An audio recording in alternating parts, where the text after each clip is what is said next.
पर मैं हूं आपका होस्ट और दोस्तों, चाहे आप आरएस की तैयारी कर रहे हो या रीट या पटवारी या एलडीसी या पुलिस कांस्टेबल या फिर राजस्थान सरकार की किसी भी अन्य प्रतियोगी परीक्षाओं की तैयारी कर रहे हो, एक ऐसा टॉपिक है जिससे एग्जामिनर का प्यार कभी कम नहीं होता। जी हाँ, मैं बात कर रहा हूँ राजस्थान का भौतिक विभाजन। इस टॉपिक में हर बार घूमती हुई गुगली जैसे सवाल पूछे जाते हैं और इसी उलझन को सुलझाने के लिए आज सुनारिया क्लासेस आपके लिए लेकर आया है टॉप 50 मोस्ट इम्पोर्टेंट एमसीक्यूज की एक महामैराथन क्लास।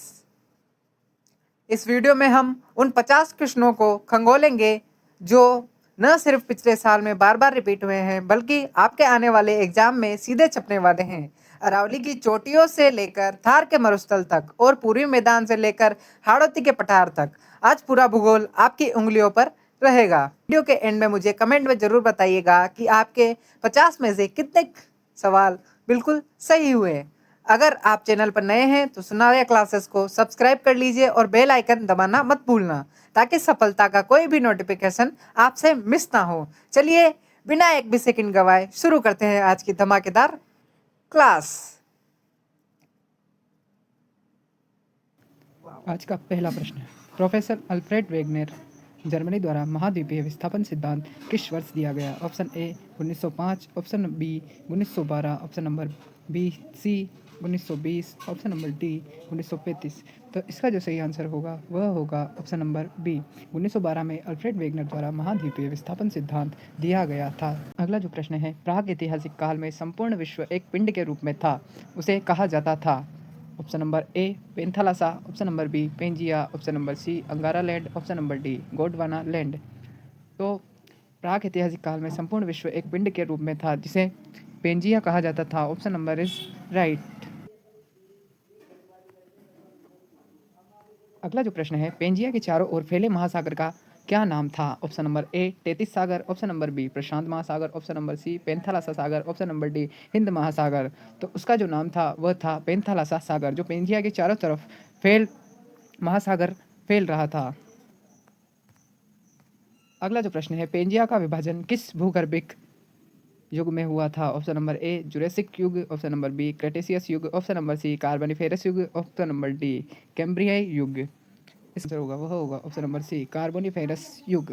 नेक्स्ट क्वेश्चन, पेंजिया के विभाजन के बाद उसके उत्तरी भाग को क्या कहा गया? Option number A Gondwana land, option number B Angara land, option number C तैतीस सागर, option number B Jambu Dweep. तो उसे कहा गया option number B Angara land Laurasia. अगला जो प्रश्न है, पेंजिया के विभाजन के बाद उसके दक्षिणी भाग को क्या नाम दिया जाने लगा? Angara land, Gondwana land, Panthalassa, Shekhawati. तो इसका जो सही आंसर है वह है B Gondwana land. Angara land और गोंडवाना लैंड के मध्य बने महासागर का क्या नाम था? ऑप्शन नंबर ए तैतीस सागर, बी अरब सागर, सी हिंद महासागर, ऑप्शन नंबर डी अंध महासागर। तो इसका जो सही आंसर है वह है ऑप्शन नंबर ए तैतीस सागर। अगला प्रश्न है, पृथ्वी की गति किस दिशा की ओर होती है? ऑप्शन नंबर ए पूर्व से पश्चिम, पश्चिम से पूर्व, उत्तर से दक्षिण, दक्षिण से उत्तर। इसका जो सही आंसर है वह है पश्चिम से पूर्व की ओर। अगला प्रश्न है, राजस्थान में वर्तमान मरुस्थल और पूर्वी मैदान किसके अवशेष माने जाते हैं? अंगारा लैंड, गोंडवाना लैंड, तैतीस सागर, पेंथालासा। इसका जो सही आंसर है वह है ऑप्शन सी तैतीस सागर। नेक्स्ट क्वेश्चन, राजस्थान में अरावली पर्वतीय प्रदेश और पठारी प्रदेश किसके अवशेष हैं? तैतीस सागर, गोंडवाना लैंड, अंगारा लैंड, इनमें से कोई भी नहीं। तो ये अवशेष हैं गोंडवाना लैंड के। राजस्थान को भौगोलिक प्रदेशों में बांटने का सर्वप्रथम प्रयास किस विद्वान ने किया? VC Mishra, Ramlochan Singh, Harimohan Saxena, SAK Sen. इसका जो सही आंसर है वह है प्रोफेसर वीसी मिश्रा ने राजस्थान को भौतिक प्रदेशों में बांटने का सर्वप्रथम प्रयास किया था। Next question, professor VC Mishra ने अपनी पुस्तक राजस्थान का भूगोल में राजस्थान को कितने भौतिक भागों में बांटा? 4, 5, 7 और 6। इसका जो सही आंसर है वह है option number C. V C Mishra ने राजस्थान का भूगोल नामक अपनी पुस्तक में इन्हें 7 भागों में बांटा था। अगला जो प्रश्न है, नेशनल बुक ट्रस्ट द्वारा प्रोफेसर वीसी मिश्रा की पुस्तक राजस्थान का भूगोल का प्रकाशन किस वर्ष किया गया था? Option number 1965, 1968, 1971, 1975। तो इसका जो सही आंसर है वह है ऑप्शन नंबर बी, राजस्थान का भूगोल नेशनल बुक ट्रस्ट द्वारा 1968 में प्रकाशित किया गया था। क्वेश्चन, वर्ष 1968 में जलवायु के आधार पर राजस्थान को भौतिक प्रदेशों में बांटने का दूसरा प्रयास किसने किया था? Professor VC Mishra, A K. Sen, Ramlochan Singh, H M. Saxena. तो यह प्रयास किया था ए.के. सेन ने। अगला जो प्रश्न है, वर्ष 1971 में राजस्थान को भौतिक प्रदेशों में बांटने का तीसरा प्रयास किस विद्वान ने किया था? Option number A, Harimohan Saxena, option number B, professor Mishra, option number C, Ramlochan Singh, option number D, A K. Sen. तो यह प्रयास किया था option number C, Ramlochan Singh द्वारा, तीसरा प्रयास जो 1971 में किया गया था। वर्तमान में राजस्थान को सर्वमान्य रूप से कितने मुख्य भौतिक भागों में बांटा गया है?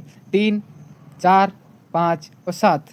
तो वर्तमान में बांटा गया है भौतिक भागों को राजस्थान के 4 भागों में। पहला थार का मरुस्थल, दूसरा अरावली, तीसरा पूर्वी मैदान, चौथा हाड़ौती का पठार। तो ये 4 भागों में राजस्थान के भूगोल को, भौतिक भागों को बांटा गया है। डॉक्टर हरिमोहन सक्सेना ने अपनी पुस्तक राजस्थान का भूगोल में धरातलीय दृष्टि से राजस्थान को कितने स्पष्ट भागों में बांटा है?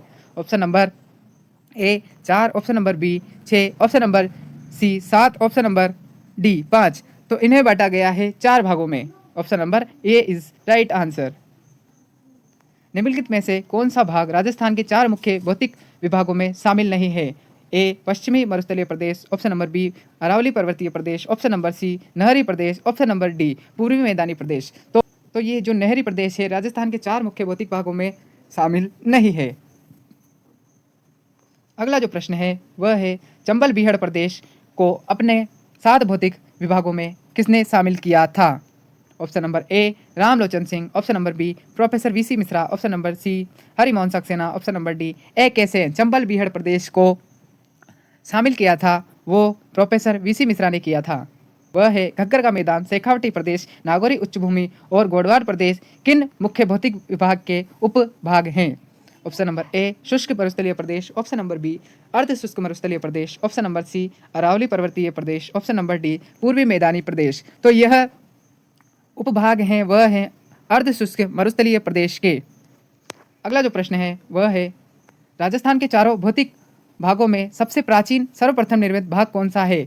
ऑप्शन नंबर ए पश्चिमी मरुस्थल, बी पूर्वी मैदान, सी अरावली पर्वतमाला, ऑप्शन नंबर डी दक्षिणी पूर्वी पठार। तो सबसे प्राचीन निर्मित है वह है अरावली पर्वतमाला। यह बहुत सालों पुरानी है। अगला जो प्रश्न है वह है, राजस्थान के 4 भौतिक भागों में सबसे अंत में नवीनतम किसका उद्भव हुआ है? ऑप्शन नंबर ए अरावली पर्वतमाला, ये तो नहीं हो सकती क्योंकि ये सबसे पुरानी पर्वतमाला है। ऑप्शन नंबर बी पश्चिमी मरुस्थल, ऑप्शन नंबर सी पूर्वी मैदानी प्रदेश, ऑप्शन नंबर डी दक्षिणी पूर्वी पठारी भाग। तो जो इसका सही आंसर है वह है पश्चिमी मरुस्थल। पश्चिमी मरुस्थल अभी नवीनतम इसका उद्भव हुआ है।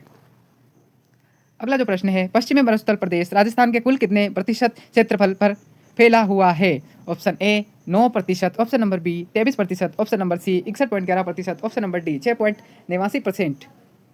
तो इसका जो सही आंसर है वह है 61.11%। अकेला थार का मरुस्थल है जो राजस्थान के भूभाग पर फैला हुआ है। अगला जो प्रश्न है, पश्चिमी मरुस्थलीय प्रदेश में राजस्थान के कुल कितने प्रतिशत जनसंख्या निवास करती है? राजस्थान की कुल कितनी जनसंख्या पश्चिमी मरुस्थलीय प्रदेश में निवास करती है? तो इसका जो सही आंसर है वह है option A 10%, option B 40%, option number C 39%, option number D 11%। तो 40% जनसंख्या पश्चिमी मरुस्थल में निवास करती है राजस्थान में।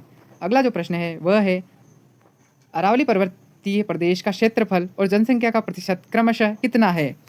क्षेत्रफल 23%, जनसंख्या 39%, क्षेत्रफल 9%, जनसंख्या 10%, क्षेत्रफल 61.11%, जनसंख्या 40%, क्षेत्रफल 6.89%, जनसंख्या 11%। अरावली पर्वतीय प्रदेश, इसका जो सही आंसर है वह है क्षेत्रफल 9%, जनसंख्या 10%।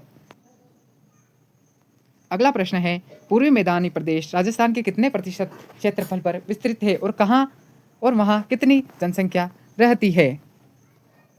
ऑप्शन ए 9 क्षेत्रफल 10% जनसंख्या, बी 6.89 क्षेत्रफल और 11% जनसंख्या, सी 23% क्षेत्रफल 39% जनसंख्या, डी 61.11 क्षेत्रफल 40% जनसंख्या। तो इसका जो सही आंसर है वह है ऑप्शन सी 23% क्षेत्रफल 39% जनसंख्या। अगला जो प्रश्न है वह है दक्षिणी पूर्वी पठारी प्रदेश हाड़ौती का क्षेत्रफल कितने प्रतिशत है? Option A 9%, option B 23%, option number C 6.89%, option number D 61.11%। तो दक्षिण पूर्वी पठारी प्रदेश यानी हाड़ौती का पठार का क्षेत्रफल है वह है 6.89%। का जो प्रश्न है ऊंचाई के अनुसार अवरोही क्रम घटते क्रम में राजस्थान के भौतिक भागों का सही क्रम क्या है? मरुस्थल, मैदान, पठार, अरावली। अरावली, पठार, मरुस्थल, मैदान। मैदान, मरुस्थल, पठार, अरावली। पठार, अरावली, मैदान, मरुस्थल। तो इसका सही क्रम है वह है घटता हुआ क्रम अरावली, पठार, मरुस्थल, मैदान। अगला प्रश्न है बनने के कालक्रम उत्पत्ति के क्रम के अनुसार प्रथम स्थान पर कौन सा भौतिक प्रदेश आता है जो सबसे पहले बना था? पश्चिमी मरुस्थल, दक्षिणी पूर्वी पठारी प्रदेश, पूर्वी मैदानी प्रदेश, अरावली प्रदेश। तो इसका जो सही आंसर है वह है ऑप्शन डी अरावली पर्वतीय प्रदेश, जो कि सबसे पुराना प्रदेश है। नेक्स्ट क्वेश्चन है थार का मरुस्थल का कौन सा हिस्सा है? थार का मरुस्थल का कौन सा हिस्सा है? ए उत्तर पूर्वी हिस्सा, बी दक्षिण पूर्वी हिस्सा, सी उत्तर पश्चिमी हिस्सा, डी दक्षिणी पश्चिमी हिस्सा। तो इसका सही आंसर है वह है ऑप्शन ए उत्तर पूर्वी। इसका जो सही आंसर है वह है ऑप्शन ए उत्तरी पूर्वी हिस्सा। राजस्थान में थार के मरुस्थल की लंबाई लगभग कितने किलोमीटर है?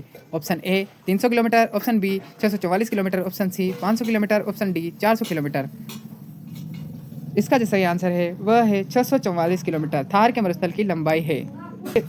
अरावली के पश्चिम में स्थित मरुस्थलीय जिलों की संख्या कितनी मानी जाती है? Option A 10, B 12, C 17, D 20।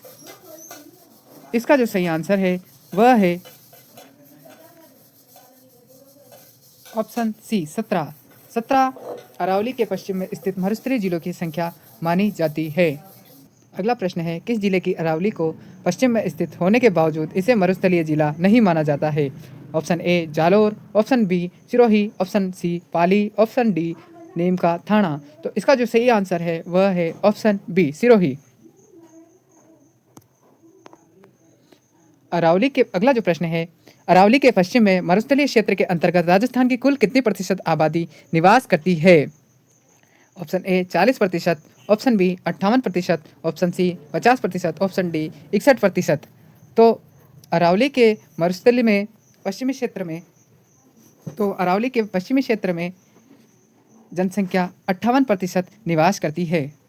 Next question है मरुस्थलीय प्रदेश की मिट्टी किस प्रकार की पाई जाती है? काली मिट्टी, रेतीली बलुई मिट्टी, एंटीसोल, लाल लोमी मिट्टी, कछारी मिट्टी। तो मरुस्थलीय प्रदेश में किस प्रकार की मिट्टी पाई जाती है? Option number B is right answer. रेतीली बलुई मिट्टी जिसे एंटीसोल कहा जाता है वह मरुस्थलीय क्षेत्र में पाई जाती है। अगला प्रश्न है मरुस्थलीय क्षेत्र में पाई जाने वाली वनस्पति को वैज्ञानिक भाषा में क्या कहा जाता है? मेसोफोस, मरुद्भिद, हाइड्रोफाइट, लिथोफाइट। तो उसे कहा जाता है मरुद्भिद वनस्पति, जीरोफाइट। नेक्स्ट क्वेश्चन है वह है पश्चिमी मरुस्थलीय प्रदेश की औसत वर्षा कितनी अंकित की गई है? ऑप्शन ए 20 से 40 सेंटीमीटर, बी 0 से 50 सेंटीमीटर, सी 50 से 80 सेंटीमीटर, डी 10 से कम। तो इसका जो सही आंसर है वह है बी 0 से 50 सेंटीमीटर। वह है थार के मरुस्थल की औसत ऊंचाई कितनी है? ऑप्शन ए 150 मीटर से 380 मीटर, बी 300 मीटर से 500 मीटर, सी 100 मीटर से 200 मीटर, डी 500 मीटर से अधिक। तो इसका जो सही आंसर है वह है ऑप्शन नंबर ए 150 मीटर से 380 मीटर। अगला प्रश्न है थार के मरुस्थल का सामान्य ढाल किस दिशा की ओर है? ऑप्शन ए दक्षिण से पश्चिम से उत्तर पूर्व की ओर, दक्षिण पश्चिम से उत्तर पूर्व की ओर, उत्तर पूर्व से दक्षिण पश्चिम, उत्तर पश्चिम से दक्षिण पूर्व, दक्षिण पूर्व से उत्तर पश्चिम। तो इसका ढाल है वह है उत्तर पूर्व से दक्षिण पश्चिम की ओर। पश्चिमी मरुस्थलीय प्रदेश की सबसे बड़ी नदी कौन सी है? ए घग्गर नदी, बी लूणी नदी, डी सी बाणगंगा नदी, ऑप्शन डी चंबल नदी। तो पश्चिमी मरुस्थलीय प्रदेश की सबसे बड़ी नदी है वह है लूणी नदी। इस क्षेत्र की सबसे बड़ी नहर कौन सी है? जो क्षेत्र है मरुस्थलीय प्रदेश उसकी सबसे बड़ी नहर कौन सी है? उस नहर का नाम है वो बताना है। ऑप्शन ए गंग नहर, ऑप्शन बी इंदिरा गांधी नहर, ऑप्शन सी भरतपुर नहर, ऑप्शन नंबर डी गुड़गांव नहर। तो वह नहर है इंदिरा गांधी नहर, जिसमें से 5 नहरें और निकाली गई। अगला प्रश्न है, क्षेत्रफल की दृष्टि से इस क्षेत्र को और राजस्थान का सबसे बड़ा जिला कौन सा है? तो राजस्थान का सबसे बड़ा जिला पहले भी हमने बात की थी, वह है जैसलमेर। सबसे घना, सर्वाधिक जनघनत्व वाला और सबसे नवीन मरुस्थल कौन सा है? ऑप्शन ए सहारा मरुस्थल, ऑप्शन ए सहारा मरुस्थल, बी गोबी मरुस्थल, सी थार का मरुस्थल, ऑप्शन नंबर डी अटाकामा मरुस्थल। तो सबसे नवीन और सबसे ज़्यादा जनघनत्व वाला मरुस्थल है वह है थार का मरुस्थल। मरुस्थल के आगे बढ़ने या विस्तृत होने की प्रक्रिया को क्या कहा जाता है? ए मरु का विकास, बी रेगिस्तान का मार्च या मरुस्थलीकरण, सी मृदा अपरदन, डी चरागाह विकास। तो इसे कहा जाता है रेगिस्तान का मार्च या मरुस्थलीकरण। नेक्स्ट क्वेश्चन है, रेगिस्तान के मार्च आगे बढ़ने के लिए जैसलमेर का कौन सा गांव सर्वाधिक प्रसिद्ध है? ए पोखरण, बी समगांव, सी नाचना गांव, ऑप्शन डी मोहनगढ़। तो इसके लिए प्रसिद्ध है नाचना गांव। रुक्ष क्षेत्र में रूप में डॉक्टर ईश्वरी प्रसाद ने थार के मरुस्थल को पुकारा है। चीनी यात्री हेंगसांग ने भी इस प्रदेश को क्या नाम दिया था? चीनी यात्री हेंगसांग ने इस प्रदेश को क्या नाम दिया था? Option A Marudhara, B Gurjaratra प्रदेश, सी थार प्रदेश, ऑप्शन डी मरुभूमि प्रदेश। तो इसे चीनी यात्री हेंगसांग ने गुर्जरात्रा प्रदेश के नाम से रुक्ष क्षेत्र, जिसे डॉक्टर ईश्वरी प्रसाद ने थार के मरुस्थल को पुकारा था, उसी प्रकार चीनी यात्री हेंगसांग ने गुर्जरात्रा प्रदेश के नाम से इसे थार के मरुस्थल को पुकारा है। पोखरण, जैसलमेर जिले में पोखरण से मोहनगढ़ तक भारत पाक सीमा के सहारे स्थित 80 किलोमीटर लंबी मीठे पानी की भूगर्भिक जल पट्टी को किस नाम से जाना जाता है? ऑप्शन ए चांदल नलकूप, ऑप्शन बी लाठी सीरीज, ऑप्शन सी सम पट्टी, ऑप्शन डी सेवण पट्टी। तो इसे क्या कहा जाता है? इसे कहा जाता है लाठी सीरीज, जो कि जैसलमेर के पोखरण से लेकर मोहनगढ़ तक स्थित है। 80 किलोमीटर लंबे पानी की मीठे पानी की पट्टी है। नेक्स्ट क्वेश्चन है, लाठी सीरीज क्षेत्र में उगने वाली पौष्टिक व स्वादिष्ट घास का नाम क्या है? ए दूब घास, बी सेवन धामण करड़, सी मोथिया घास, ऑप्शन डी खस घास। तो उसे कहा जाता है सेवन धामण करड़, जो कि लाठी सीरीज क्षेत्र में उगने वाली सबसे पौष्टिक व स्वादिष्ट घास पाई जाती है। लाठी सीरीज के पास स्थित इस नलकूप को थार का घड़ा कहा जाता है? ए बाटादू का कुआं, बी चंदन नलकूप, ऑप्शन सी सम नलकूप, डी पोखरण नलकूप। तो चंदन नलकूप को थार का घड़ा के नाम से जाना जाता है। तो दोस्तों, ये थे आज के 50 महत्वपूर्ण प्रश्न। ये प्रश्न आपको कैसे लगे कमेंट में जरूर बताएं। वीडियो पसंद आए तो चैनल को सब्सक्राइब और वीडियो को लाइक जरूर कर देना। धन्यवाद। तब तक के लिए मिलते हैं नेक्स्ट वीडियो में। तब तक के लिए पढ़ते रहिए, मस्त रहिए। जय हिंद, जय भारत।